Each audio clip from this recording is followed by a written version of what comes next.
Welcome back, everyone, to the English Hub. You're listening to us from our cozy little studio here in sunny Los Angeles, California. I'm David Miller, your friendly business English coach, the guy who keeps saying he'll start cooking healthy food at home, but somehow ends up ordering burgers again.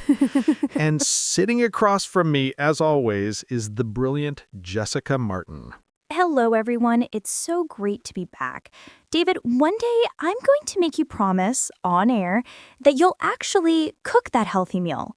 Maybe something simple like grilled salmon and veggies. What do you think? You know what, Jess? I think I could do that. If Max, my Labrador, agrees to be my sous chef. But he usually prefers stealing the ingredients. Well, at least you've got company in the kitchen.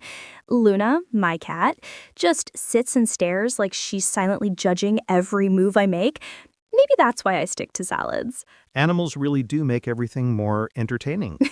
And speaking of entertainment, Jess, today we've got a fascinating topic that many English learners have heard of, but might not fully understand. Shadowing. Yes, shadowing. It sounds mysterious, doesn't it? Like something spies do in movies. Agent Miller is shadowing his target through the city. But in English learning, it's something much more positive and a lot more useful. Exactly. No secret missions here. Unless we're talking about the secret mission to improve your English pronunciation, rhythm, and fluency. Shadowing is one of those techniques that can sound simple on paper, but when you do it correctly, it's surprisingly powerful. That's right, and I think that's one of the main reasons shadowing is so transformative. It helps learners break away from thinking word by word in their native language. Instead, they start feeling the flow of English. It's a kind of brain training that improves listening comprehension and speaking at the same time. You know what, Jess? I've noticed this, especially with my business English clients. Many of them are already great at writing and grammar, but they struggle with sounding natural during meetings or presentations. I often suggest shadowing as a daily warm-up.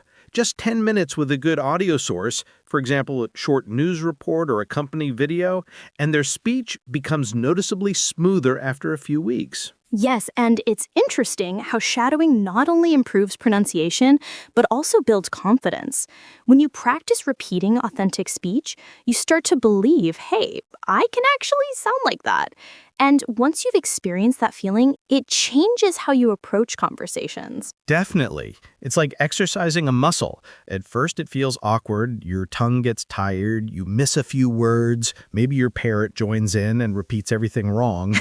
Gemini does that all the time. But over time, the coordination improves and suddenly your brain and mouth are working in perfect sync. I can imagine Gemini shadowing business phrases around your office. Let's circle back later. But seriously, shadowing can be done with almost any material you enjoy. Movies, podcasts, audiobooks, or even songs. The key is consistency and attention to detail. Yes, and another tip I often share is start slow. Don't rush into full-speed shadowing right away. First, listen to the material carefully, maybe a few times. Understand what's being said. Then start repeating with a slight delay and gradually reduce that delay until you're almost in sync with the speaker. That's such a good approach. And learners can record themselves too. It's amazing how much you notice when you listen to your own voice next to a native speaker's. It's not about perfection, it's about awareness.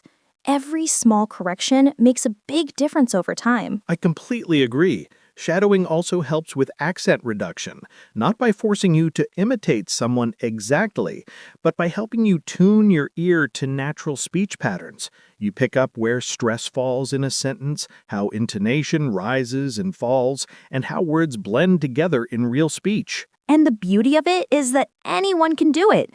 You don't need a teacher or a classroom, just your phone, a pair of earphones, and a bit of discipline.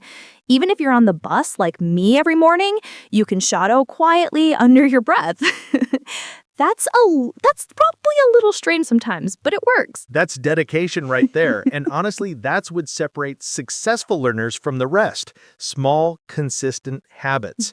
Shadowing might feel uncomfortable at first, but that's the kind of good discomfort that signals real progress. Exactly. If something feels too easy, it's probably not helping you grow. Shadowing challenges you to keep up with real English speed. And that's where the magic happens, when your brain starts processing English automatically. So to everyone listening, if you never tried shadowing before, give it a shot today. Start with something short and interesting, maybe even this podcast episode. Play a section, pause, and then try shadowing along with us. You'll notice how your rhythm and pronunciation start aligning more naturally with ours. That's a great idea, David. And remember, don't worry about making mistakes. Even native speakers stumble sometimes.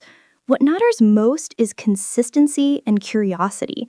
The more you play with the sounds of English, the more confident and expressive you'll become. Well said, Jez. And that's really what the English Hub is all about, helping learners find practical, real-world ways to make English part of their daily lives.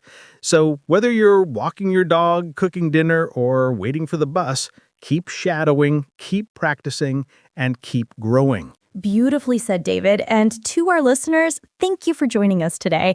We hope this conversation has inspired you to give shadowing a try. You'll be amazed at how quickly you start hearing and speaking like a pro. Absolutely.